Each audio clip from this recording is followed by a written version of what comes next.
Welcome to the show. Do you have one of those cars that sputters, spits, and won't shut off?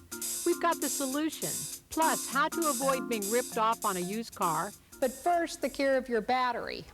I'm all set up here with household items that you would have right at home if you want to do this yourself. We've got baking soda, steel wool, water, and Vaseline. Batteries are getting more and more important in cars today, because what we're having happen in the computer-controlled cars is that mechanical parts are actually being replaced by sensors that depend on electricity. So the battery has a little more important role than it used to. And obviously, it's a good idea to keep it clean and the battery terminals tight. This is one of the things that can happen because low voltage can cause malfunctions on these new sophisticated systems. We're going to do this right now. I've got water and I'm going to sprinkle a little bit of soda here. The terminals are loosened, so I just pull them right off. And then with the toothbrush and a little water, we're going to clean all the corrosion off, paying attention right around the terminals. You want to keep the whole top of the battery clean, actually. Once we've taken off the corrosion with the soda and the water, then we want to use the steel wool and rub it around, turn it around on the terminals until they're real shiny. Get that nice clean surface there. It'll conduct electricity better. Once you've done that, we want to take a really thin coat of Vaseline, not a lot, but just a thin coat. Put around the terminals before you put them back on to tighten them. Of course, obviously we're going to get a wrench, ratchet, and get these tightened up here and wipe everything off the battery. This is one of the maintenance things that you ought to keep an eye on. The battery we're working on here happens to be a little earlier style. It's not maintenance free. Those are closed entirely. This one does have caps that are removable, and you have to add water once in a while. It'd be very important if you know which type you have in your car.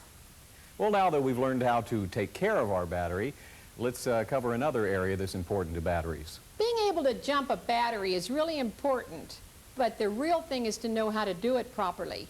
If you have to ask the question, what does positive and negative mean? Maybe you better go study before you try to do it. Well, what does positive and negative mean? How's something like that work? When you're getting ready to jump a car, it's always wise, if you're familiar, and read your own owner's manual in case there's some special thing that you want, that you need to know about it. But in general, if you follow the procedure that we're talking about here, you'll be fine. What we want to do is connect the positive battery terminal, the cable to the positive battery terminal on the good car, and then I'll hand it to you to put on the bad car, the dead battery. So positive to positive. Right. And see, the battery will be marked very clearly. This is red, also has the plus there. And this is the important thing, that you not mix these. So here you want to put the red on the positive. It's already hooked up on that car. It's hooked up over on the car with the full charge battery. Okay. And then I'm putting the negative on the good battery on the negative terminal. And this one will not go on the negative terminal here, but will go to a good solid ground. I'm going to put it right here. Now, what is the reason why you wouldn't hook the negative onto this terminal here? Because low batteries tend to produce gases, and they're explosive. So that if we put this on the negative and there's a spark, it could cause the battery to blow up. So it's just safer. It's a safety feature that we do here. Right. And once you have the two connected, you can start up the car with the good battery and then start the car with the low battery. So you get it started up, and then just reverse the procedure here, always disconnecting the positive first. So I'm going to take the positive off the car with the good battery. And then we would then remove that. And then I will remove this. And then here we are. And we have the car running. The one thing you want to remember is to find out why your battery was dead. Unless the lights were left on or you know the cause, you should check and see why, because it probably will happen again. It could be a bad battery itself, but there could be something in your car that's causing it. Lucille, one more question regarding when you're charging your car battery. Would you recommend Visa or MasterCard? I think they'll all work. Stay with us and learn about the phantom under the hood. It's the diesel demon. Don't go away.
Well, hi, Danielle. Hi, Lucille. How are you? Fine.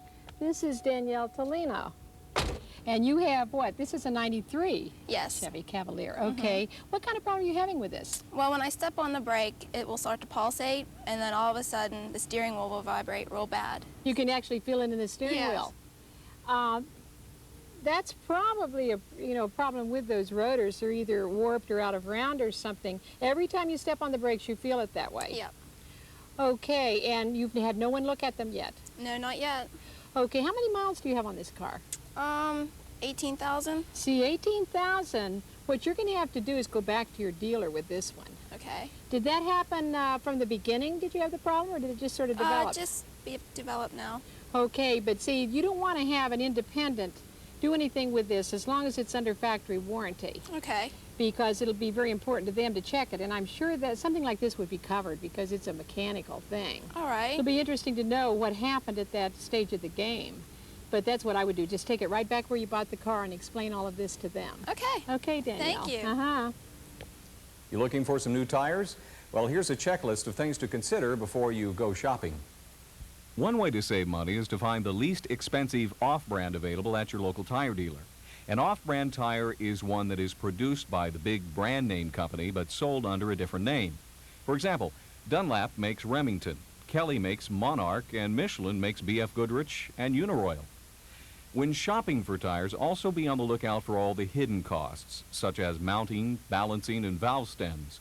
Those bargain tires may not be the bargain you thought once you get the facts. And one final note, do your homework at home. Know what tires you want when you get to the store so you don't end up with more tire than your car or your wallet really needs. It's time to flash back to 1934. The playing field was leveled that year at the Indy 500. Gasoline and oil were limited. Performance was key. Let's take a look. This is the Indianapolis, where you can always expect the unexpected. This year, the race is more tricky than ever before. Each car is limited to a 15-gallon gasoline tank, necessitating at least 3 fueling stops during the race. And each car, except the diesel-powered races, is limited to a total supply of 45 gallons for the race. That means that even at this whirlwind speed, the cars must average better than 11 miles to the gallon of gas. Oil is limited too, and the builders of these speed bugs have had to design for economy as well as for flashing performance. Perhaps it may seem unfair to thus handicap these racing cars, and no doubt it is. But the lessons learned on this roaring road someday will be reflected in finer performance and greater economy in your car. Such is the price of progress. Have you ever wondered how it would feel to skim around this track at better than 100 miles an hour? Would you really like to know? Okay, here we go. And believe me, this is the fastest automobile ride most of you will ever get. And now down the straightaway. The tachometer needle swings around to indicate a speed of nearly 120 miles an hour. Now, into the turn. Steady, hang on hard. Of course, the scenery just jumps around. But remember, this isn't a boulevard. It's the old brick track of the Indianapolis Speedway. Did you ever have a car that would just keep on running after you turned off the key? Now, it may not be running that well, but shaking and shuddering and gasping, but continuing to run? That's kind of an interesting condition. It's called dieseling. Now, the reason we call it dieseling is because at that time, with the key turned off, your engine is operating like a diesel engine. Diesel engines don't have spark plugs. They actually just fire from the heat in the combustion chamber. And that's what's happening when you turn off your key and it continues to run. It's operating just like that. There are several causes for dieseling. One of the important ones is a lot of carbon in the cylinder. If after the combustion has taken place, if that carbon tends to glow, it's just like igniting the gas vapor, and that can cause it. Overheating is involved also. Overheating and a real fast idle. Both of those conditions will cause that little problem to just keep on going. Low-octane gasoline may also affect it. You have to eliminate all of the problems in order to get your engine to turn off when you want it to. You might go ahead and fix whatever is causing this engine to run very hot, no matter what that is. And check the cause of high idle. This is one of the most common reasons that high idle, because many of the newer cars tend to idle rather fast. And you want to fill the gas tank with higher octane gasoline. One big thing that you can do is take that car that you use around town all the time out on the highway and give it a really good run, because that'll tend to burn out some of that carbon that builds up in there. If you have all local driving, do this once in a while just for the health of your engine. Now, if you have that kind of condition and you don't want to be embarrassed by walking away, leaving it gasping, you have to learn how to get it to kick off when you still haven't had it fixed. What you can do is, if it's an automatic transmission, simply leave the lever in a drive position and turn the key off. And if it's a standard, you want to let the clutch out really suddenly and just kill it like that. Now, this is a condition that you don't want to live with for very long, because it's really pretty bad for your car. Coming up next, are you in the market for a used car? If so, then don't miss Lucille's tips for consumers.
With us today is Terry Kugel. He's from AAA, and we're going to talk a little bit about purchasing a used car.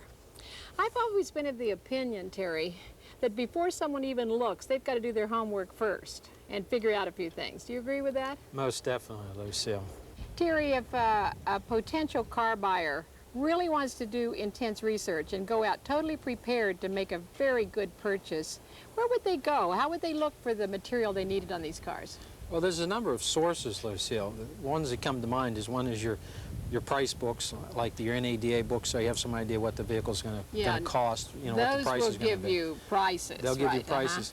Second, you got a number of automotive magazines that do test the vehicles. You've got magazines that test them annually. You also have access to the Federal Trade Commission has a booklet out about buying a used car. The Better Business Bureau has a booklet out about buying a used car. So there's a lot of areas that you can research, that you can get valuable information before you even set foot in a dealership. Right, so that they could call those different places and get booklets. Right. And then the little NADA book that gives the prices, where is that available? Well, they're available in bookstores. Most of your bigger bookstores carry them. Actually, you can call West Penn AAA, and we will provide that information also to you. Oh, that's great. So once they get all these various materials and compare and, you know, look through all of them to get all of the various ideas, then they'd be ready to go out and... Then they're ready, right. You can buy from a number of different sources, right? Yes. The three most obvious sources, of course, is new car dealers, used car dealers, and private sales from individuals. It's really a choice of what you're looking for and what you want to pay. The advantages of going to an individual, of course, is you can oftentimes buy a car less than what you would pay at a dealership or at a used car lot. Oftentimes you can get a vehicle that's been well maintained, it's been in the family for years, and you'll find that oftentimes that's the best car to buy, one with a good service history, which is something you want to look at. Make sure there's a service history. Right. Okay, and the advantages of going to an independent dealer or a new car dealer? Well, the advantage of a new car dealer, usually, they'll keep the cream of the crop when it comes to trade-ins that come into their shop. Also, they generally have some type of warranty with the vehicle when they sell it.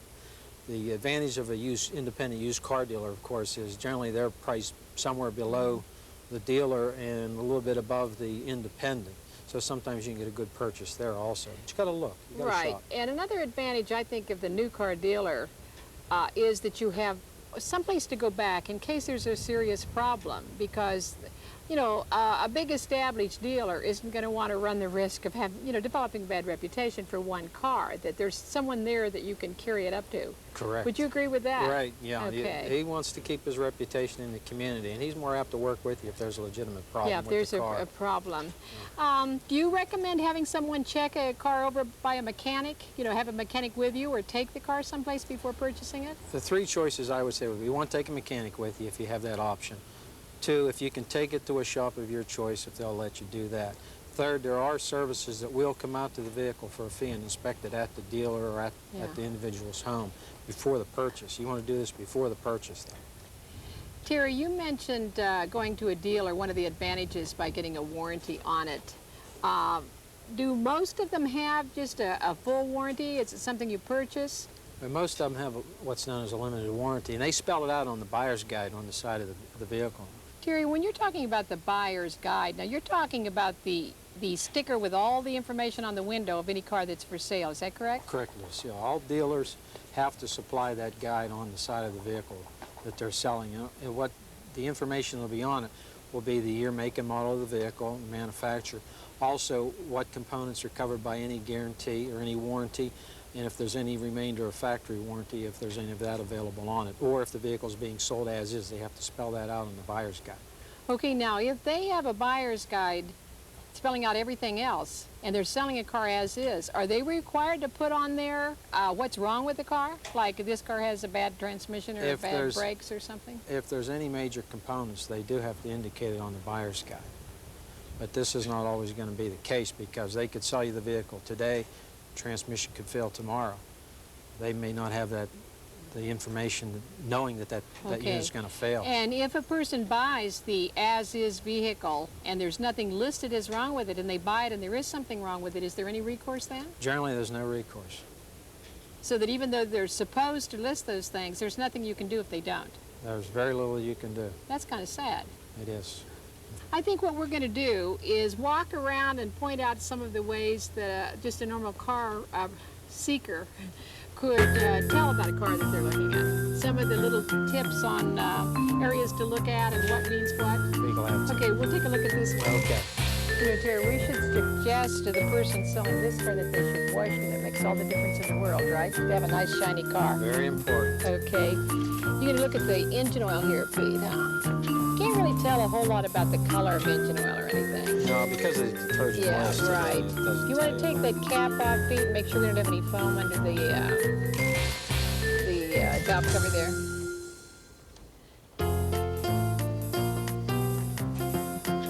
Doesn't look like anything's happening there, right?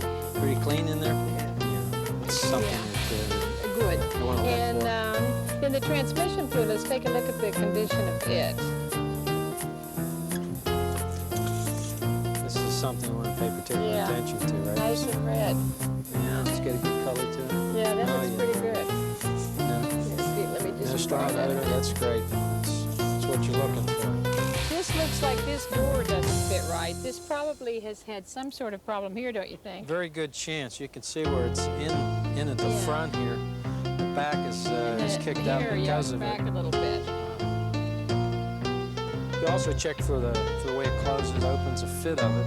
You Right. can also check inside the door opening for overspray, signs of weld marks where maybe they pieced it together. Right.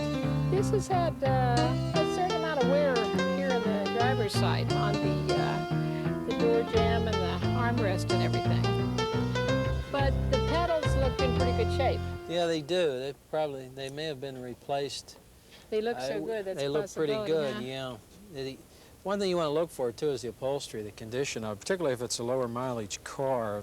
Right. The upholstery should not show a lot of signs of wear. Yeah, we want to pay particular attention in the trunk area. You want to pull the carpets back, and I would also suggest pulling the cover up for the spare tire. Take a look in there. Take a look at the condition of the tire. One thing you want to look for too is we're going to be seeing possibly some flood-damaged cars in this area because of the flooding in the Midwest and then down in the southern Yeah. states. So That might be a bit worse problem than we've ever had because the floods have been so severe in both areas. very well could be. You can also see if there's any musty odor coming from the trunk. If it's been closed for a while, it'll build up in there. Right, if You it's can had pick it any up. leaks around If in it had the any area. leaks, you want to make sure it doesn't have any water leaks. Check that very, very thoroughly. You can also sight down the side of the vehicle and see if there's any wavy marks where it may have had some body repairs. You can check for a flaw in the way the paint has been finished. You might have some dust in it. It Right. might show up. And this trunk, looks really nice. Like the person who drove this, obviously wasn't using it really rough. Stay tuned. We'll be right back.